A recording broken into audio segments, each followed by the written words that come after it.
Yo,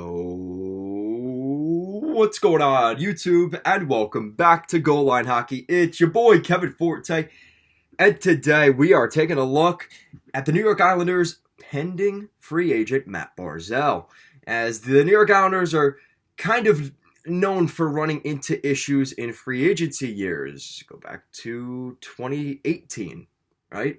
John Tavares left the Islanders to go to his hometown team. Pajama Boy went to the Maple Leafs. So there's definitely, especially in the Islanders media and in the Islanders fan base, always a little level of concern when you have star players on pending contracts. And Matt Barzal is one of those guys this year.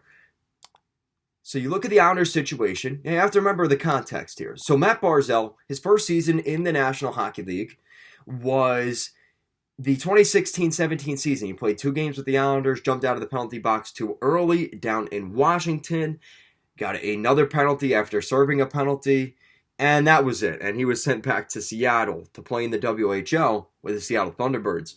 But that following season, he had a pretty good season. 85 points in 82 games with the Islanders, mind you, under a Doug Weight head coaching staff with John Tavares. Now, he won the Calder Trophy that year, right, in 2018.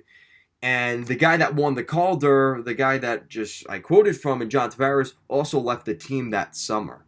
So that was the changing of the guard, right? It was from the John Tavares era of the Islanders really to the Matt Barzal era of the New York Islanders. Or what we would later find out really is sort of the Lou Lamoriello, Barry Trotz era of the New York Islanders. Not so much as an individual player era. It's more of a team, like just an overall changing of the guard.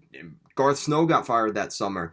John Tavares left. Matt Barzal won the Calder, became the top guy on the Islanders. Then a year later, Anders Lee became the captain of the Islanders.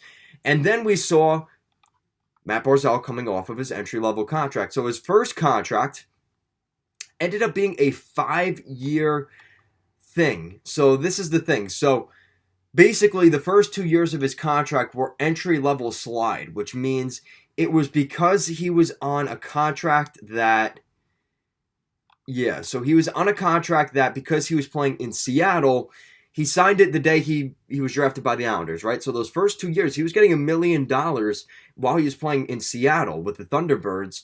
And then eventually, from 2017 to 2020, he got paid Islanders salary money, right? So that was his first contract. It ended up being a 3-year entry-level deal that was a little bit more than that, right? Then in 2021, January 9th of 2021, the Islanders re-signed Matt Barzal to a 3-year, $21 million contract. You do the math on that, it's $7 million per season. Now here's the thing. Here is the thing. It's not base salary. So base salary, right, is something we have to look for because the annual average payout is $7 million on the cap hit for the Islanders. But actual money paid out to Matt Barzal tells you a different story. So in 2020-2021, Matt Barzal got a $1 million signing bonus from the New York Islanders and a $3 million base salary, which means the total payout was $4 million for Barzal in the first year of that contract. The second year of that deal, which was last season, he got paid a base salary of $7 million. So that's where we now there's $10 million there. Well, if that's the case, his annual average cap hit in terms of that regard means his base salary in year 3, which is this year, is $10 million. That's right, $10 million.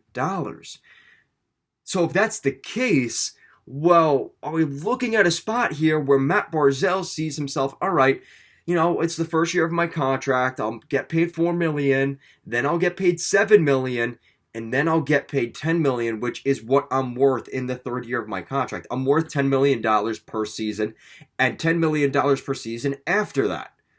Or is it more along the lines of, listen, it's just because the Islanders' salary cap situation, they couldn't give him that $7 million in year 1, so they kind of spaced it out over 3 years. That's something that has to be put into regard here. Because does Matt Barzal say, listen, I got paid $10 million this season.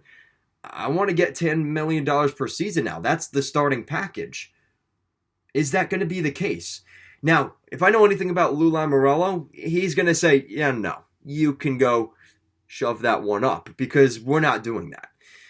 But, again, the perception of the Islanders situation here, do you want to lose Matt Barzal after losing John Tavares in 2018? I know, it's distant memory.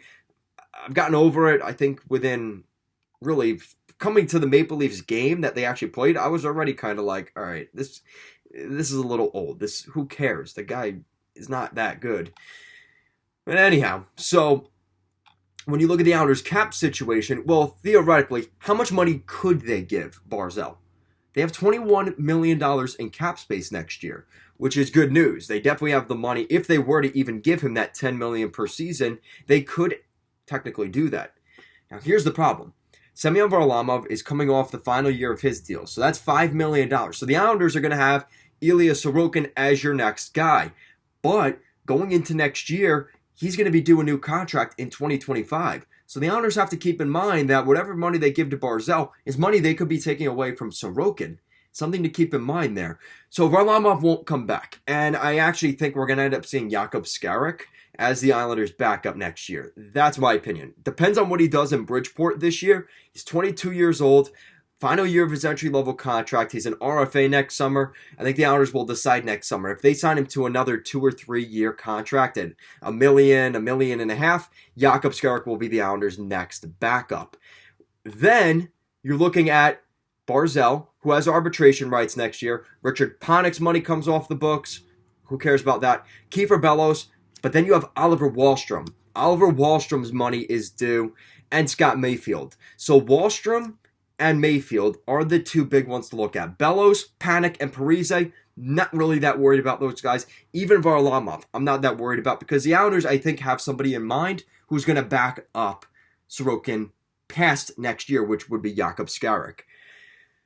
Okay, so this is the report from Friedman and the Islanders insider, Kevin Kurz. He said the Islanders and Matt Barzal have begun talking about an extension. Player hopes it's done before the season starts. So we could be seeing an extension here maybe before I even post this video. So hopefully the Islanders get something done. I think Lou is kind of always likes to avoid getting contracts done before the season, but I think in this scenario, with the magnitude of the player and the amount of attention it could draw during the season and maybe become a distraction, I think Lou Lamoriello will take the route of let's just get this done and you're a good hockey player. We know what you're worth. You've been here long enough. We gave you that 3-year deal. Now it's time to get your bread and you are going to get paid. So let me know what you guys think in the comment section down below. If Matt Barzal gets a deal done before the season begins, do you think it gets done during the season? Or do we see Lou do what he normally does and wait till next offseason to decide to make that move? And if so, what do you think the contract will look like? An 8-year deal, $10 million per season, 10-year, $80 million? What do you guys think? Thank you so much for watching. I'll see you again next time. Go Islanders.